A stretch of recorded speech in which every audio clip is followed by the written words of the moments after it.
오늘은 2022년 3월 9일 사순 제1주간 수요일입니다. 성부와 성자와 성령의 이름으로 아멘. 루카가 전한 거룩한 복음입니다. 그때 군중이 점점 더 모여들자 예수님께서 말씀하기 시작하셨다. 이 세대는 악한 세대다. 이 세대가 표징을 요구하지만 요나 예언자의 표징밖에는 어떠한 표징도 받지 못할 것이다. 요나가 니네베 사람들에게 표징이 된 것처럼 사람의 아들도 이 세대 사람들에게 그러할 것이다. 심판 때에 남방 여왕이 이 세대 사람들과 함께 되살아나 이 세대 사람들을 단죄할 것이다. 그 여왕이 솔로몬의 지혜를 들으려고 땅 끝에서 왔기 때문이다. 그러나 보라, 솔로몬보다 더 큰 이가 여기에 있다. 심판 때에 니네베 사람들이 이 세대와 함께 다시 살아나 이 세대를 단죄할 것이다. 그들이 요나의 설교를 듣고 회개하였기 때문이다.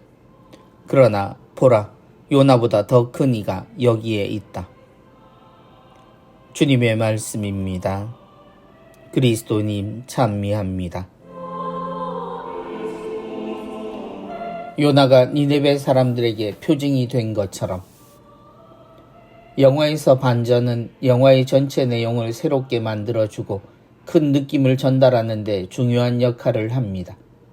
그런데 성경 중에도 이런 반전이 있는 내용이 존재하는데 그것이 요나의 이야기입니다. 예언서라고 하지만 교훈을 주기 위해 만들어진 이야기라고 알려진 이 이야기는 하느님의 용서의 이야기이지만 그 내용 속에 등장하는 인물이 전혀 전형적인 인물이 아닙니다. 요나는 하느님의 충실한 예언자였습니다. 그런데 어느 날 하느님이 그에게 사람들에게 전할 말씀을 주시고 그는 그 말씀을 전하지 않으려 합니다. 그는 하느님을 피해 배를 타지만 결국 그 일 때문에 배를 위험하게 만들고 결국 목숨을 버리게 됩니다. 그런데 그가 죽음을 각오하면서도 하느님 말씀을 피했던 이유가 이야기의 끝에 반전으로 등장합니다. 이 세대는 악한 세대다. 요나의 불순명은 당시 악한 세대였던 니네베에 대한 요나의 생각 때문이었습니다.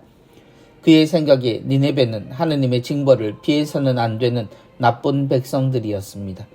그들의 모습은 커다란 벌을 받아야만 한다는 요나의 태도는 그가 하느님을 너무 잘 안다는 이유 때문에 그 시작조차 하지 않으려는 시도로 이어집니다. 그들이 요나의 설교를 듣고 회개하였기 때문이다. 하느님은 그런 요나의 시도를 끝내 되돌리십니다. 그가 죽으러 뛰어든 물속에서 물고기를 통해 그를 살려내시고 그는 할 수 없이 하느님의 뜻을 따릅니다. 그리고 그의 말에 니네베는 구원을 얻습니다. 그런데 요나는 그런 모습을 보며 기뻐하지 못하고 온갖 짜증을 냅니다. 그리고 끝까지 그들을 믿지 못하는 모습을 보입니다. 그는 하느님이 사랑이심을 알고 있었고 그것이 걱정이었습니다. 그러나 보라, 요나보다 더 큰 이가 여기에 있다. 악한 세대, 언제 하느님의 징벌을 받아도 이상하지 않은 고집세고 이기적인 집단인데 주님은 요나와 달리 이 백성이 되돌아서기를 바라시는 하느님 아버지의 마음과 같은 마음을 지니고 계셨습니다. 그래서 주님은 이 백성에게 구경거리가 아닌 진리를 전하고 그들의 마음속에 새겨주신 하느님을 되찾게 하려 애를 쓰시리라 말씀하십니다. 요나처럼 싫은 일이 아니라 진심으로 원하시는 사람들을 찾으시려 말입니다. 성부와 성자와 성령의 이름으로 아멘.